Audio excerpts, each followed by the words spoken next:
एक ऐसा मुस्लिम शख्स जिसे अंग्रेजों ने जेल के बाहर टांगकर फांसी दी। एक ऐसा मुस्लिम क्रांतिकारी जिसके जिस्म पर कोयले वाली स्त्री फिराई गई। एक ऐसा मौलाना जिसके जख्मों में नमक भर दिया गया।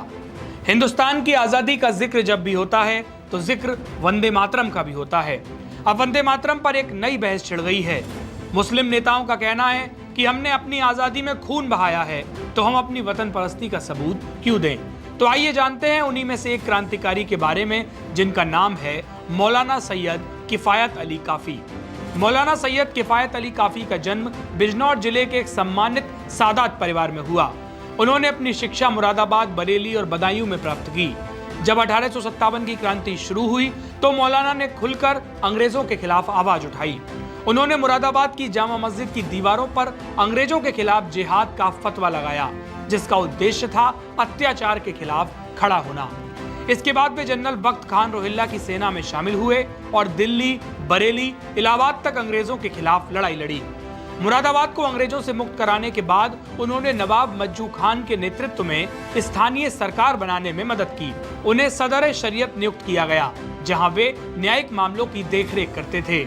मुरादाबाद के डिस्ट्रिक्ट गजेटियर के मुताबिक मुसलमानों ने जिले भर में ब्रिटिश हुकूमत के खिलाफ खुलकर आवाज बुलंद की थी। उधर अंग्रेज हार चुके थे। मुरादाबाद को जीतने के लिए नई रणनीति बनाने में जुटे थे। इस बात से बाखबर हो अंग्रेज अफसर जनरल मॉरिस ने फौज के साथ 21 अप्रैल 1858 को मुरादाबाद पर हमला कर दिया। हमले में नवाब मजुद्दीन शहीद हो गए।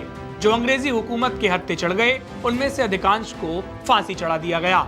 30 अप्रैल को मौलाना किफायत अली काफी को भी गिरफ्तार कर लिया गया। इसके बाद जंग आज़ादी की मशाल जलाने वाले इस इनकलाबी को 6 मई 1857 को जेल के गेट पर फांसी पर लटका दिया गया। जेल के गेट पर लगा पत्थर आज भी उनकी शहादत की गवाही दे रहा है। जेलर मृत्युंजय पांडे ने बताया कि जेल में इस घटना का कोई प्रमाण नहीं मिलता, लेकिन जेल पे लगा पत्थर इनकी शहादत का गवाह है। कहा जाता है कि जब मौलाना को फांसी दी गई तो उस वक्त उनसे उनकी आखिरी इच्छा पूछी गई, जिस पर उन्होंने कहा, मैं अपने परवरदिगार के लिए नात कहना चाहता हूँ। सोचिए जब मौत आपके सामने खड़ी हो और आप ऐसी मांग करें तो क्या आलम होगा। काफी ने नात पढ़ी, कोई गुल बाकी रहेगा ना चमन रह जाएगा, पर रसूल अल्लाह की दीन हुसन रह जाएगा। अतलसो कम ख्वाब की पोशाक पर नाजा ना हो, इस तने बेजान पर खाकी कफन रह जाएगा। हम फना हो जाएंगे काफी बल, लेकिन हश्र तक नात हजरत का जवानों पर सुखन रह जाएगा। मौलाना की इस मांग और हिम्मत को देखकर अंग्रेज नाराज हो गए। अंग्रेजों ने काफी के पूरे बदन पर गर्म कोयले की इस्त्री फिरा दी और फिर उनके जख्मों में नमक भर दिया। जेल के गेट पर ही मौलाना की शहादत हो गई। मौलाना काफी ने कई रचनाएं की, जैसे मजमुआ चल हदीस, खयाबान फिरदौस, बहार खुल्द, जज्बाए इश्क, दीवान इश्क। AIMIM प्रमुख असदुद्दीन ओवैसी ने भी काफी का जिक्र अपनी संसद की एक स्पीच में किया था।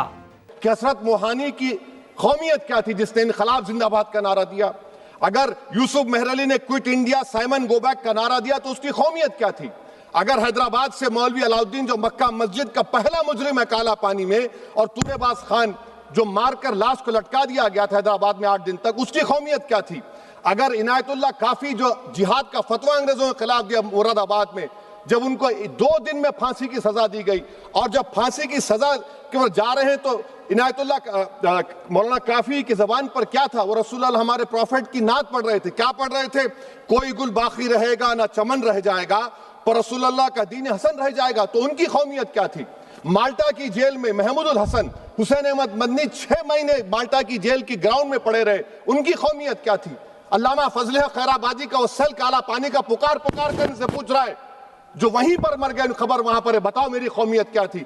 मैडम, मैं एक मुसलमान हूं, मैं इस्लाम को मानने वाला बावकार इंसान हूं, और मेरे मजहब की बुनियादी तालीम तौहीद है।